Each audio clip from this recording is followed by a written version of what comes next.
इस दुनिया में आजकल कई युद्ध चल रहे हैं। भारत से भी युद्ध हुआ, पाकिस्तान का। इस पर विश्लेषण करना बहुत जरूरी है। और अभी जो इजराइल और ईरान में जो युद्ध चल रहा है उस पर विश्लेषण बहुत जरूरी है।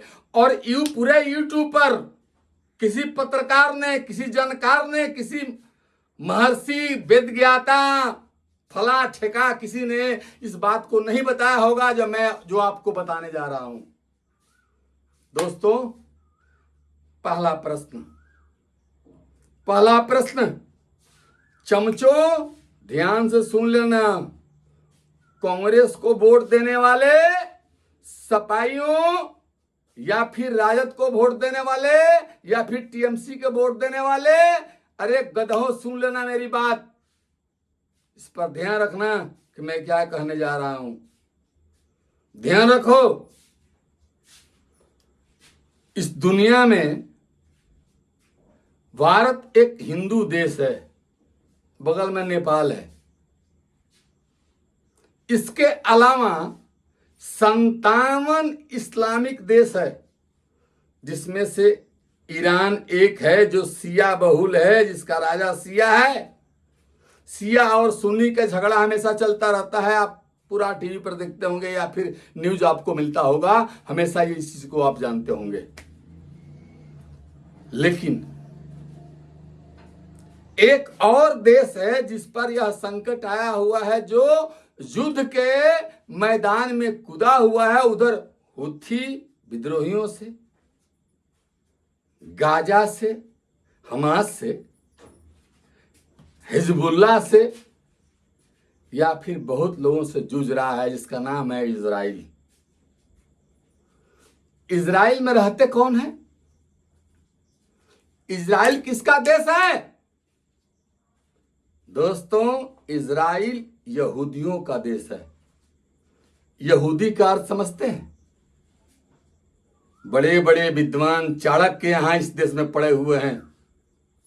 गूगल करेंगे, ये करेंगे, वो करेंगे, गुरुक से पूछेंगे, लेकिन सारी बातें झूठी हैं। जो असली बातें हैं उसको सुनिए। इजराइल में रहने वाले यहूदी हैं कौन? हड़प्पा संस्कृति से निकल करके हिंदू लोग आए। मुसलमान का, मुस्लिम, इस्लाम धर्म का विकास या जो कुछ भी है वो बहुत बाद में हुआ, ये सब कुछ जानते हैं। लेकिन ये यहूदी हैं कौन? दोस्तों, मैं एक किस्सा सुना रहा हूं, याद रखिएगा। ये पूरा यूट्यूब पर नहीं है और ना ही किसी की मजाल है इस बात को काटने के लिए। मेरे पास प्रमाण है जो चीज मैं बोल रहा हूं। दोस्तों, याद रखना, यहूदी उनको कहते हैं जब द्वापर युग का अंत हो रहा था और कलयुग की शुरुआत हो रही थी, तो भगवान श्री कृष्ण ने यह कहा कि पूरा द्वारिका को मैं समुद्र में डुबा दूंगा। मेरा जो रोल था, मेरा जो काम था, मैंने इस पृथ्वी पर कर दिया। अब द्वारिका को और पूरे यदुवंशी को, पूरा यादव समाज को मैं इस समुद्र में डुबा दूंगा। इसमें कुछ डरपोक यादव, जिसको बिहार में अहिर बोलते हैं, यूपी में अहिर बोलते हैं, और जगह यादव बोलते हैं। जो लोग यादव लिखते हैं, बहुत लोग सिंह लिखते हैं, मुलायम सिंह यादव, वो भी यादव है, अहिर, यदुवंशी। तो उस डरपोक यदुवंशियों ने भगवान श्री कृष्ण से कहा कि नहीं, हमको मत डुबाइए। भगवान श्री कृष्ण ने एक बहुत बड़ा नाव बनवाया। उस नाव पर उन यदुवंशियों को बैठाया जो डर गए थे कि मुझे समुद्र में डुबोना नहीं है, मुझे मरना नहीं है। उन यदुवंशियों को उस नाव पर बैठाया और नाव को छोड़ दिया, और बाकी यादव समाज को पूरा द्वारिकाधीश ने पूरा यादव समाज सहित समुद्र में समा गए। भगवान श्री कृष्ण द्वारिका को समुद्र में डुबो दिया, जिसका प्रमाण आज भी मिलता है द्वारिका में, जो गुजरात में है। दोस्तों, वो जो नाव पर डरे हुए यादव थे, वो बहुत दिन तक नाव पर चलते गए।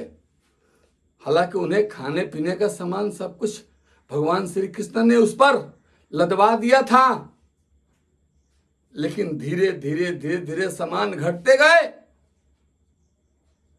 और एक किनारे जाकर के लगे, वो जो नाव था उनका, वो किनारे जहां लगा, वहां हुथी नाम के हुद्दी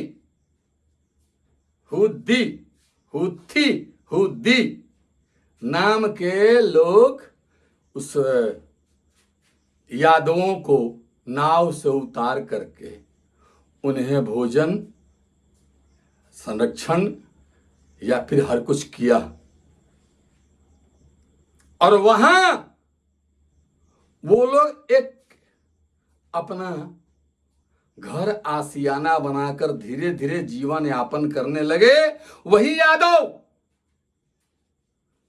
जो भगवान श्री कृष्ण के डूबने से बचने के लिए नाव पर से भाग कर निकले थे, वही यादव वहां पहुंच करके और एक बहुत बड़ा अपना धीरे धीरे करके जीवन यापन शुरू किया, और उन्हीं यादवों का नाम आगे चल करके यहूदी कहा गया।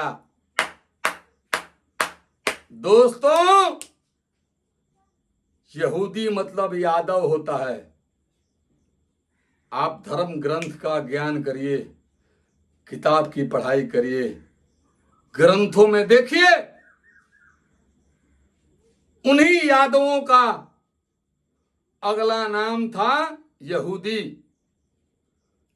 और वही यहूदियों का एकमात्र देश है जिसका नाम है इजराइल।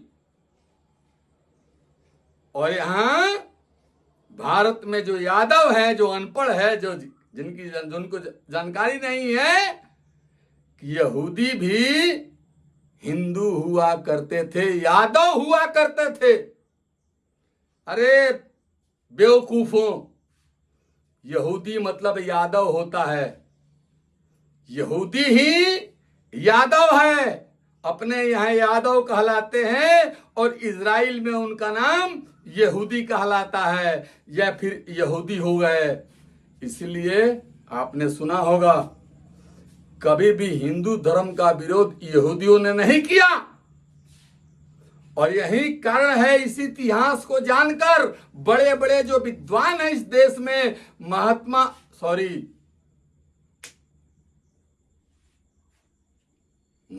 मोदी जी, अमित शाह, या फिर बड़े विद्वान जो लीडर हैं, इस तर्क को जान करके इजराइल के साथ है।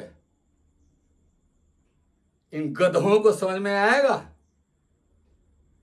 फिलिस्तीन में भी हालांकि यहूदी कुछ रहते हैं, लेकिन फिलिस्तीन वास्तव में मुस्लिम कंट्री है, और इजराइल हिंदू कंट्री है, हिंदू यादव है।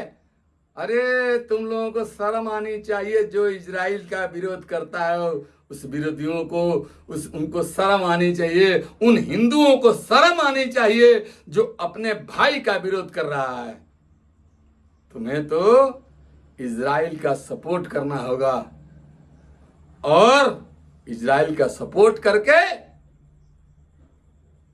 जो लोग दंगा फैलाते हैं, जो क्रिमिनल हैं, जो आतंकी हैं, जो आतंक दुनिया में और देश में फैलाना चाहते हैं, उनका सफाया करना जरूरी है।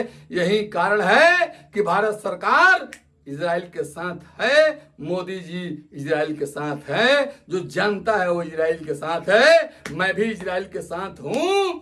और अगर आप में हिम्मत है, तुम भी अगर हिंदू हो, यादव हो, तो इजराइल के साथ आओ, वरना चुल्लू भर पानी में डूब मर जाओ। मिलते हैं दोस्तों अगले एपिसोड में, इसी तरह का बहुत बड़ा खुलासा करेंगे। तब तक के लिए नमस्कार।